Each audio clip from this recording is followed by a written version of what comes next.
Hey, B, it's Jamie. That's me here. Listen, we got to talk about love after lockup, okay? Y'all know they done brought us another season. Some old players, some new players. Let us go ahead and get into it. Make sure you're coming into the video. You are liking up the video. First of all, okay? Bianca and Daniel. So they make it to the house after they done went out to eat, had lunch, celebrated, whatever. So they get back to the crib. He is infatuated. Not really infatuated, but he's like in awe. Like, okay, this is really nice, okay?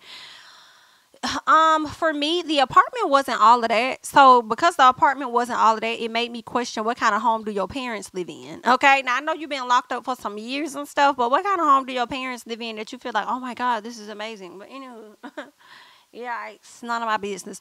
So anywho, she ready to hunch. She been talking about hunching him, showering with him, doing all kind of stuff. She been ready to jump on the dick. Okay, so he's about to give her what it is that she needs. My problem is this: why he ain't wash his ass?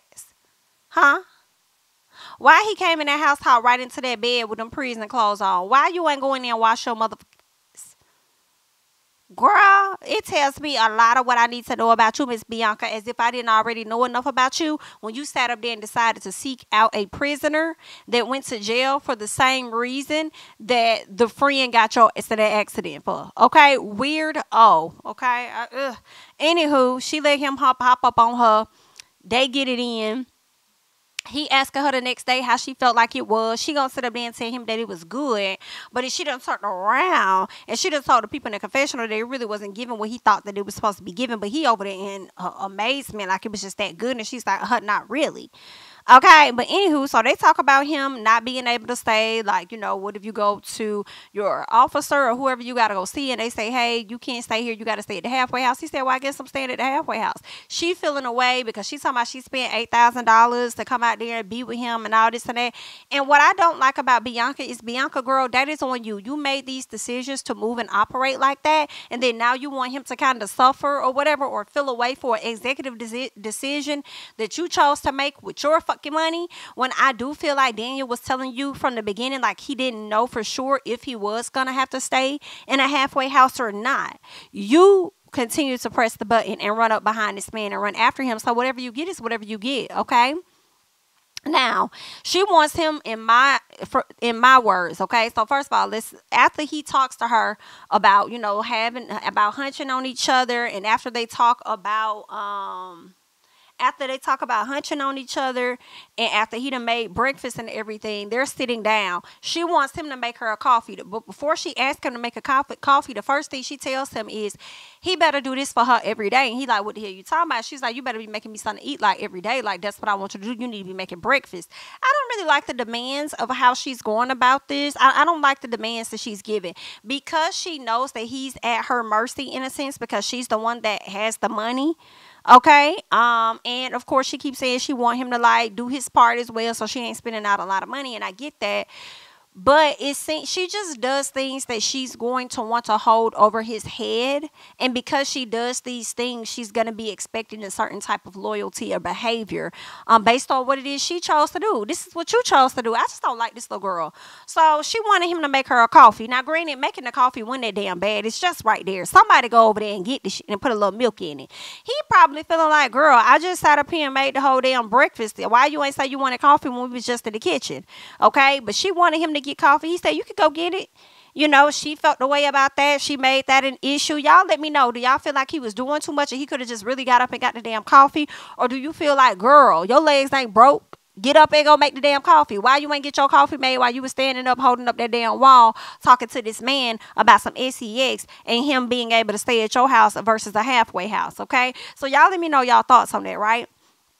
Now, after she wanted him to go and get that and he wouldn't do it, she says, I've done everything. Like, I've done everything for you, and you mean to tell me that you can't get up and go get some coffee?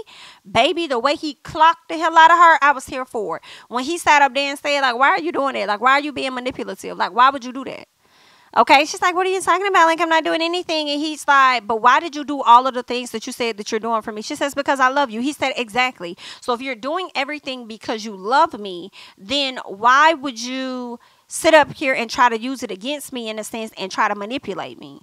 Right? She's like, I'm done talking. Like, I don't want anything else to eat. Like, I'm not hungry anymore. Like, I don't care. I don't want to talk. Yeah, because he clocked you. And he's like, we're all good. Like, give me a kiss, love on me, whatever. Just don't manipulate me. Like, just don't do that. So she going in the confessional talking about how he was being rude and all this and that. And I'm like, girl, not half as rude as you have shown yourself up to be on this show. You act like a fucking brat. That's how you act. Okay? Can't stand her ass. All right? Leave your thoughts about Daniel and Miss Bianca. Let's get over here to Zuzu and Troy. So they opened the scene with Zuzu up there whining because Troy done put her bras in a box, okay? She trying to find her bras and stuff. So I guess she tired of us dragging her in that motherfucking ponytail the way she been dragging that ponytail all throughout last season. She decided to give it a rest, thank God, and she went and got her some braids in her damn head. Zuzu, we gonna need you to keep them braids in your head, okay? So Troy says that she doesn't let him finish his things before she moves on to the next thing, okay? Like she may ask him about something, or he may be in the middle of something and she'll just jump. Sporadic, whatever. Moral of the story for me was like, yeah, she don't let you finish things, just like she don't let you finish your damn train of thought either, okay? She be all over too, okay? Now let's keep going. So Zuzu, her sister is still there. She's living with them, okay? She also got her son at the house too. Zuzu has her son there too. I was surprised to see that. But the sister says that when she hears them arguing, she does get a bit nervous because she really don't want things to get any worse than what they are. Because in my opinion, it sounds like to me she knows her sister got a motherfucking temper. And she said that she felt bad for Troy because Zuzu was over there yelling out in his damn face and he just sitting over there at the table like this. Like, just sitting there like, okay, yes, ma'am. Okay, mama. I can't. So, there's that. So, she says she feels bad for him. The sister, Zuzu, tells her sister, like, I want you to feel comfortable. This is your space as well. So, I want you to be able to feel okay, too.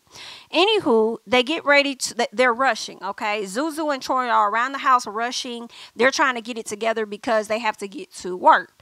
And they work for a nonprofit organization that obviously she set up for the both of them, okay? So they get there. Once they get there, they meet, or at least he meets the therapist there, and then he also meets another counselor there, right? And he tells them what he was locked up for. And she goes on, Ms. Zuzu goes and shows him throughout the office where his space going to be and everything. So he's loving it. Meanwhile, you got the therapist and the counselor looking at each other like, I don't know about this. I don't know how this is going to work out. The counselor is really shook up because she's like, I don't know anything about this man. Aside from him being her husband, I don't know his work ethic. I don't know if he's going to be able to come in and really do his part and show up and work hard like we need him to work. Like, I just don't know what to expect from this man. And it's so funny that she says she don't know what to expect from this man when the person your ass need to be worried about is Zuzu, because she about to have you niggas tied up and without a job. Yikes, okay? So, anywho, Zuzu gathers everybody around the table. And she tells him what his job is going to be. His job is pretty much him getting out into the fields. And if there's a client, patient, whatever they want to call them, participant, that they have not seen in some time, from what it sounds like, it's his job to locate those individuals, check on them, make sure they're good, and all of that, okay? So he's really excited, and he feels like this is something within his range that he can do, okay? So he's like, okay, I'm ready for this. I'm prepared. It's easy work. Let me get it done, right? What else happened? So later on, we learned that she is keeping a secret from him. Although he's super excited about this, she is holding on to a secret. So the next day, we end up seeing them talking about a wedding. Y'all know they are married, been married for a few years, but they have not had a wedding due to him being locked up. So now that's something that she wants. Zuzu really disappointed me, girl. You have just really been getting on my nerves, honey. So she finally lets him know about a text message that she received. And he's like, what you talking about? What text message did you receive? And it's a text message from, I suppose, the landlords that's letting her know, listen, we have not received 2 months worth of rent. And y'all gonna need to shake and move or do something before we have to change them locks on that office door on you niggas, okay? So what's really going on? So he's like, what rent is due? She said the rent for the business, the organization, the nonprofit. So he's like, what the hell?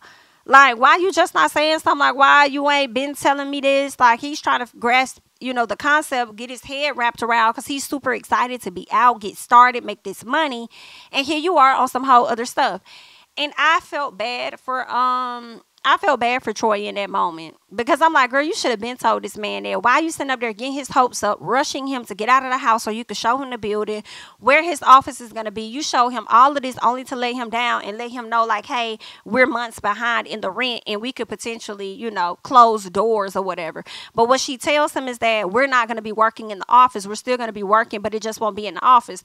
And it's like, but y'all going to be working for free if y'all not getting no checks and ain't no contracts coming through. People not getting paid. Like, come on now. So they're dealing with that. And Troy feels like, well, damn, you cheated on me when I was locked up. You withheld this information about the organization, and now you just not want to tell me. What else you got going on? What else is you keeping from me? And I'm like, yeah, I feel like he has every right to think that and feel that way. I feel like the same. Like, what else is she hiding from this man? I feel like we going to learn something else, Miss Zuzu. And so my thing is this, too. She did all that damn showing out last week knowing that she had this type of situation going on. So when he's upset and he's trying to figure out, because he's about to go into emergency mode, like, I'm going to have to do something, because what she told him was like, with us not being able to pay our rent and pay people back, at the office or whatever, we're going to be tied up with our own rent because our own rent is coming due. So how we going to be able to do that? And so he's stressing, and he's like, we got rent, we got cars, we got to eat, we got a lot of things that we got to take care of. Like, how we going to do that if the business tied the hell up? So he's trying to think quick on his feet. He like, I might as well just go back to the streets and doing what I've been doing type thing, right? That's what he say. I don't think that's the best way to go about it, but y'all just going to have to thug it out and figure it out, right? But she did all that showing out last week, only to get to this moment. And when he shows out, she acts like he's overreacting or some shit. And I feel like he ain't overreacting. I think you was overreacting last week for sure. In this moment, I think he has valid reason to overreact. So he's about to leave the house and he's about to walk off. And she doesn't think that he needs to be, going out there risking anything and getting himself in trouble or whatever the case. So we'll figure it out. I don't think he's going to do anything to compromise himself, but we're going to see. All right. And what's crazy is as he's leaving the house, she gonna sit up there and talk about she just wants to have a conversation with him. Like, let's talk, Troy, let's talk. People say they want you to be honest, but that ain't really what they want. Girl, shut the hell up. Because when he was trying to talk to you last week and wanted to have a conversation and keep it real and all of that, you didn't want to talk to him. So, goodbye. Anywho, so we'll see.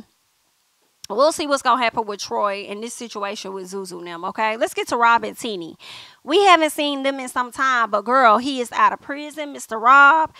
She done got a new house, okay, that they're about to move into. She talks about him still having the tattoo of his ex, and she says that she tries to be understanding because she knows what it's like to be in love with somebody in the past. And she understands why he may have gotten the tattoo. But now that he's married to her, it does still kind of bother her that he still has the tattoo on him, okay? Now, her son adores him. Her son, in my opinion, really looks up to this man. And I hope that he continues to maintain a good and healthy relationship with this baby. I want to say I hope that he never lets him down. But I'm not going to say that because, there's so many ways you probably could let them down that you didn't think that you were doing, not so much as like going back to jail, but it could be anything, so I just said, I hope that he just maintains a good and healthy relationship with that young boy, because that boy really does, like, he's attached to this man. He really looks up to him. Anywho, they decide to do a welcome home party for him, okay, at some restaurant on a rooftop, and they're over here, calling people, trying to see where the hell they at, because people late. And it's messed up because some of the people they were expecting to be there had excuses like, oh, well, my eye swelled up and it's sensitive to light and all this and that. So I guess I understand what that person got going on. The other friend is, I'm effed up right now. So are you effed up as in drunk or something like that? Like, that's why they not there. Then the mama eventually her mom shows up, and then her friend, and then his mom decides to show up. So he was happy to see his mom, but I felt bad for him a little bit when he was like, it's cool, I'm used to it. This is just like visiting day when people say they were going to come and they didn't show up, but you guys were always there. I was like, ooh, child. I hate that letdown. You know what I'm saying? I hate that for you, but it's all good. You see who really got your back, I suppose. So his mom gets there and he's excited to see her, but then she tells him, well, we got to talk, son. Like, it's some things we got to talk about because, I don't really like how you've been treating me. And he's like, Mom, I just got out, okay? Like, all of this is really new to me. Okay, I'm trying to get adjusted to this new life and stuff. Like, it's a lot going on. But I know the mama wasn't just talking about how he's been treating her since he's been out. It's more so him withholding money from her since he has been locked up. That type of parent will get on my fucking nerves if you base your relationship with your child off of what they can give you financially. That will become irritating. And I feel like it's a reason he about cut your ass off. Okay? But anywho, so when they're over there talking, the mama trying to talk to the son, she ends up telling him, even when Tennie isn't there, mama gonna always be there. So Tennie said, well, B.I.T., why would you say it like that? Like, as if I'm not gonna be there. Like, what is that about? And she said, well, no, I know you there now. Like, I'm not saying, I was just saying, Tennie, like, it ain't like that. Like, I was just saying, like, if you ain't gonna be there, like, I'll be there. She was like, so Tennie was gonna make it a big deal. And then she eventually just said, you know what? I'm finna go grab me something to eat. Let me go get me something to eat. I'm finna go. So the mama says, okay, goodbye. Have a nice day. You always got to get the last word. You always got to get the last word, but don't be the one to get the last lick. Okay? Because it seems like Tennie about to put them paws on you, ma'am. Okay? Now, anywho, so when Tennie is walking off and the mama says, have a good day, you have a nice day, whatever, Tennie turns around and says, what is your problem with me? And then the mom stands up and has something to say. Next thing you know, we see Tennie mushing this shit out the mama child. The son, Rob, trying to get in between them and move around the table because Tennie was trying to get to her. And so next thing you know, the mama, he done got in between his mom. She done fell on the damn ground. He done fell on her child. Girl, it was just a mess. It was a mess. And I do believe Tennie got a few whops on her ass. And I'm like, Tennie, why would you do that? And I know that you're tired of this lady. But in all honesty, it's only going to create a bigger wedge between y'all. Okay? It's a mess, But mama was doing too much. Like, it's giving you jealous. Ma'am, are you okay? It's giving you jealous. A mother I would never want to be to my sons. Like, ever. Interjection. I was seeing people say, oh my God, y'all, for the women that got boys, they was like, y'all, we about to be the grandmama on the daddy side, y'all. We about to be the grandma on the daddy side. Like, B.I.T., I don't care. Because I'm going to show up for mine, period. What that? Bring them over here. You don't have to be the estranged grandmother on the daddy side. You know that, right? And that just made me think of that in that moment, how some moms, show up and stuff. And then I start thinking about the little TikToks and stuff and videos where people are like, oh, we about to be the mamas on the daddy side. Like, they got to be a bad thing. It don't. Because my brother's kids adore, okay? Adore my mama. Period. Okay. I definitely prefer to be with my mama than they girl, let me shut up. They love my mama, bitch, okay? And when my time comes for me to be a grandma, they gonna love my ass too, okay? And that's just a mess. But anywho, back to them. So yeah, this right here was just a mess. I really feel like Rob don't seem like he a bad guy. Aside from the cameras, y'all, he was killing me. As soon as he got in the damn house, y'all, he like, baby, I'm about to put the cameras up. She said, of course you are. I'm like, you so focused on making sure the cameras is all throughout the house. Can you make sure you put cameras on the outside of the damn house so you can see what's going on? He done put the camera at the top of the damn stairs so he can see who walking up the stairs. Can you at least see who's trying to enter the home from the outside? Can you face the camera that way too? Girl, a mess. I just hope that their relationship gets better, but their mama be taking it too far. So I understand Tennie wanted to, like, girl, put them paws on her, but then it's just like, oh, girl, that's your mother-in-law. And even if him and his mama are at odds, that's still his mama. And, people still be loving on their parents regardless of what they did. So, and I feel like also this going to be a reason for his mom to use this against you to drive a further wedge between y'all, to sit up there and be like, you see how she did me? You see that? She can't be trusted. Like, we going to see how it play out, child. But let's keep going. Let's get to Justine and Michael, okay? So, first of all, I forgot she got pregnant because y'all know I kind of fell off the show just a little bit. And she had the baby girl. And let me tell you, that little girl is adorable. Oh, she is so freaking cute. Didn't know she was pregnant, though, till she laid on the table, laid back. And I'm like, what is this? She pregnant again? What the fuck? Like, you just had this baby 6 months ago. Girl, you did not listen to them 6-week orders, did you? Did you? Because that stomach giving 5 months. So you ain't listen to them 6 months orders, did you? But anywho, girl, so she over there hunching. Then got pregnant again. We learned that they did move to Vegas, and I do love this for them. Okay, I appreciate the advancement. I need to know what is going on in Vegas. I might have to hit my homegirl up because she just recently moved to Vegas, and I didn't even ask like, why did you move there? She just had a baby girl too. But my thing is this: what the fuck is going on in Vegas that everybody feel like they gotta go over there? If I'm not hearing people move to Texas, I'm hearing people move to Vegas, and it gotta be more than just the casinos. Like, what's going on out there? What kind of privileges are y'all getting? Money to relocate there or something like that, to buy a house? Like, what's really giving? What's going on? Y'all getting a check to move? What is going on? I need to know. But anywho, so they moved to Vegas, and I love this for them as a family because I know when I watched a season or so ago, the struggle was his kids not being in the same place as them. So he wouldn't be able to really see them and have the time with them like he would want. So now everybody is in one place. They have a big, beautiful home. So now it's making me think of Marcelino and Brittany. And I can't stand them. Okay, they really got on my nerves. But they was out there. And maybe that's how they maintain their money. Going to the casino, getting this money and stuff. So they was able to do their thing, I suppose. But anyway, child, listen. Okay. I like the fact that everybody can be in one place and they really can actually have a family. She's about to have another child and it's a bit scary, okay? She's about to have a boy, so they did let us know that. And they're saying that she's had about what? Did they say this about to be her fifth child? So this would be like the fifth C-section, because I think she may have had a C-section with all of them. Moral of the story is this is a very high risk pregnancy for her in more ways than one. I'm sure they would like to, contribute it to like the age factor and stuff. But also the wear and tear that it's taken on her body down there, so they need her to figure out what her plan is when it comes to after this baby.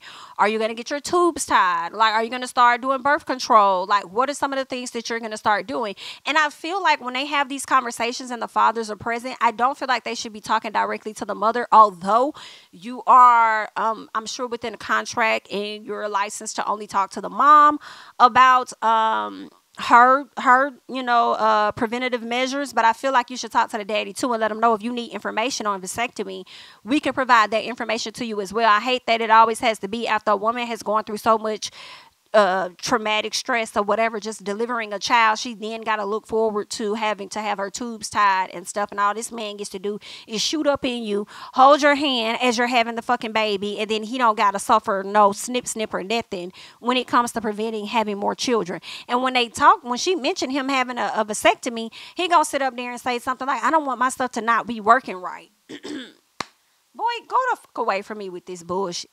Okay, the tunnel is still going to be there for you, but that doesn't mean my stuff is going to still be working right. Boy, shut your ass up. Oh, that pissed me off.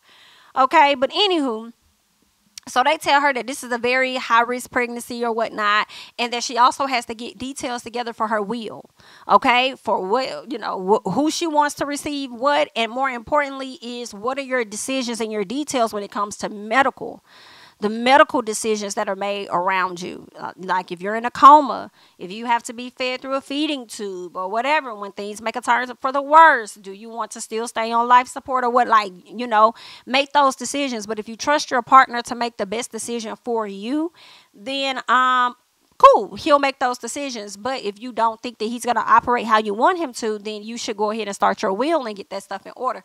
And she says she don't believe that he will do what it is that she would do if it was her decision, right? So basically they have a difference of mindset. He wants to keep her here. She doesn't want to be here. Like at the end of the day, she basically was like, if it came down to it and you had to choose me or your child, choose your kids. And girl, that's where it was going to get emotional for me. That lady said, ever since I became a mom, it's always been that my children will be put first. My children are always first. And it's not going to change, okay, if I'm on my deathbed, period. If it came down to choosing me or them kids, choose them motherfucking kids, okay? And he got so emotional, he started crying, and just listening to her talking about her kids being first, she said, I started that way with my first child, and it's going to end like that with my last child. They will always be first, okay? So basically, a mama got to give up her life for you to be here. That's what the fuck it's going to be. And girl, listen, she almost got me. Okay, she almost got me in that moment. I'm like, damn, but when I first heard that the pregnancy was high risk, I said, please, I don't know if she's had the baby yet. I know this was already filmed, but I'm praying to God that she just has a smooth pregnancy, and I pray that she has a safe delivery and after. Because sometimes people go through delivery, had a baby, everything seems fine, and then a week later, it's some shit done popped off. You know what I'm saying? So I'm just praying that everything has gone smoothly for her and is continuing to do so, because that shit is scary as hell just to hear that. And she was just like, I am scared, like I am worried, like I know this, I know that, or whatever like that. Like it's a lot going through her head, and it sucks because she can't fully be super excited about bringing in this new baby and all of that, because she's wondering if she's even going to be here for the baby. So it's a lot, but let this be a clear just like let it be clear for her, Justine, that don't try and have no more kids. Y'all have a house full, y'all have enough. This is great. Some people would love to have a large family like you guys have. Let this be it. Don't even put yourself at risk like that no more. And hopefully, I mean, shit, I feel like, hey, just even if she do get her tubes tied, I feel like his ass need to still get a vasectomy. Okay, I do feel like, hey, just because your tube's tied don't mean no bitches won't break loose one day, girl. Hello, and then whoop, there it is. You got you another baby in there, so I don't know. I don't trust it, honey, but get that together. Good luck to the people. Let's get to Key Rock.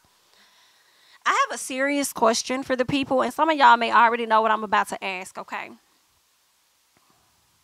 Y'all already know, girl. Y'all probably putting it in the chat now, girl. I get it. Listen. Is this a trans man? Because Key Rock said they met in prison. So at first I was like, okay, so was you like a guard and she was an inmate and y'all can't, I mean, maybe, I don't know. Like, were you an inmate, a guard and she was an inmate and that's how y'all met, but then both of y'all on probation. So I'm like, or was it that maybe they found out he was dating her and so they both ended up getting charged or something like that, and then now they're trying to move away together. Like, I don't know. Something about Key Rock does give not 100% not born a man. So that's why I was wondering, because somebody explained that to me. I feel like they may have been around previously and I'm just now getting to their story. So let me know if you guys know. So they're trying to relocate from where they are. I believe they're in Virginia and they're trying to go to Texas. And they're going to have a hiccup. So Key Rock is trying to take Brittany along with the rest of his family down to Texas. And what happens is while they're getting this oil change, they get a call from one of the probation or parole officers, and they let them know, like, listen, in order for you to go down there, you got to be cleared. Meaning Texas has to approve you to work or to move down there to their state. And as of right now, nothing has been certified for you guys to move down there. Like, that's not what it is. So Key Rock gets upset, starts yelling at the person on the phone. And I'm like, baby, this is not the way to go about it. If you're yelling at these people because you can't get your way, it's not going to make you get your way no faster. So Brittany took the phone finally after Key Rock was not willing to give it to her. And she just lets them know, like, listen, we've already made plans and things. Our lease is up. We have nowhere to go. We thought that we were going to be going down there. Like, what the hell can we do? Like, we're in a bind right now. And they said, well, you could do like governmental housing. What I can do is I could go ahead and submit this paperwork again for consideration to have you guys transfer down to Texas. But it could take about 30 days. Okay. So right now it looks like they may be stuck in Virginia for another 30 days. Before they can relocate down there to Texas. So we'll have to see. She thinks that it could have something to do with both of them having paperwork on them, and maybe they want to restrict them both from going down there due to their past. Okay, so we'll have to wait and see. In the meantime, yeah, it's gonna be interesting learning more about them because I'm not as familiar. I feel like I'm familiar with most of everybody else except for them. Okay, let's get to Kim and Joey, baby. Child. Oh, and then here's the other thing I wanted to say about Key Rock. Key Rock was really upset. And I'm not saying that they shouldn't have been upset, but Key Rock was talking like, I got my whole family planning and ready to go down there and this and that. And I'm like, honey, your family can go. You can't. You can't. You might as well send the damn family down there and let them go ahead and hold it down. Okay? And then you move on down there. At least they'll be locked in and loaded. But anywho, child. I guess your name is on the lease or whatever, so it's going to be your responsibility. So I guess I have to understand that. But let's get to Kim and Joey. So even after Joey was caught hanging out with the ex, blowing a kiss, or not blowing a kiss, but I don't know if he blew a kiss or whatever he did to her cousin, whistling at the cousin. And despite him being disrespectful to Kim and telling her, BIT, you could go to this engagement party by yourself, or whatever he was telling her. Now she's saying that they're going to move in to another home together. They're about to buy a house together. And she said they're buying this house for their kids. Does the house you live in now don't have enough space for your son? I guess that lease is about to be up too. So now she's looking forward to buying a house with this man. I feel like Kim is just trying to figure out ways to make Joey more indebted to her so that he can't leave, in a sense. That's what I feel like she's doing. She also lets his mother know that she's still tracking him. And then she goes on to say that he was an addict or has a history of being an addict, and that's the reason why she's tracking him. That is the excuse that she's using to disguise the fact that she has absolutely no trust in Joey, and that's the real reason that she tracks his location. So Joey thinks this little boy Kason is his. So he's falling into daddy duties. He's getting the boys up in the morning, getting them ready, dropping them off at school, daycare, wherever they need to go. And he's starting to think about Kason. Kason has dark hair like him. He has Kim's face. But he feels like because they were messing with each other around the time that Kason was conceived, that baby could potentially be his. Now, he said Kim was messing with him and her ex-husband at the time before she married her ex-husband. So now I believe the ex-husband married her because she was pregnant. And then, of course, Joey went off to prison. Right? Girl, this is a mess here, honey. This is a mess here. So now he believing the baby could potentially be his. So he wants to do a DNA test, okay? What else? So he lets her know about it. And she's like, we could just wait on this information. Why do we need to do it now? And everything. I don't know why she wants him to wait on it, especially when you want Joey so bad. I would think that you would want this test so that you can prove like, oh yeah, this is your child. And for you, you may feel like it's something else for him to be indebted to you to where he has to stay in this marriage or whatever the case, child. But anywho, yeah, so he does perform a DNA test on a boy, and I definitely cackled when he said he was gonna tell the child that they're doing they're testing for COVID. I can't. Okay, and I know that little boy was like, I thought you test for COVID in the nose. Why is you in my mouth with it, girl? Okay, y'all swear these kids be stupid, but he seemed pretty smart to me. But anywho, we'll find out in a few weeks about whether or not Kason actually belongs to Joey or whether he does not. And if he does, it's going to be very interesting because Miss Girl is going to have to go to that ex-husband, or soon to be because she's still married to the man. She's going to have to go to him and tell him what the hell is really true. Child, he just might give you that damn divorce quicker than you think. Either way, honey, good luck. That's all I got for the latest episode of Love After Lockup. You guys leave your thoughts and comments down below. I'm Jami, that's me. Don't forget to like, comment, subscribe, share my videos. Follow me on Instagram and Twitter at JamiThatsMe, and I'll catch you guys in the next one. Bye-bye. On my city and cul-de-sac, coming out swinging like soldier rag, leading my people like quarterback. Boy, I study this shit, I'm an almanac. Had to get up and grind. Knowledge is booming, I'm here to apply. Came with the chip and the dip, it just single the mind. We finna do more than survive. I need my check. Spinning the block for the Gouda, we hitting the jeweler to flood out the net. We don't do beef on computers, I'm straight out the sewer. We come when you rest. Niggas be looking perplexed, so keeping my foot on their neck. No map, I trust my gut for the quest. With drama, I'm fully abreast. I was ready for years and they doubted me. All of a sudden they tell me they proud of me. I've been dropping these haters like calories. Cross them out, I came back with some batteries. Stand for my honor, but too raw, no corner. Packing the stick with a drummer. Wanna catch my bad, won't fumble. I done came too far to be humble.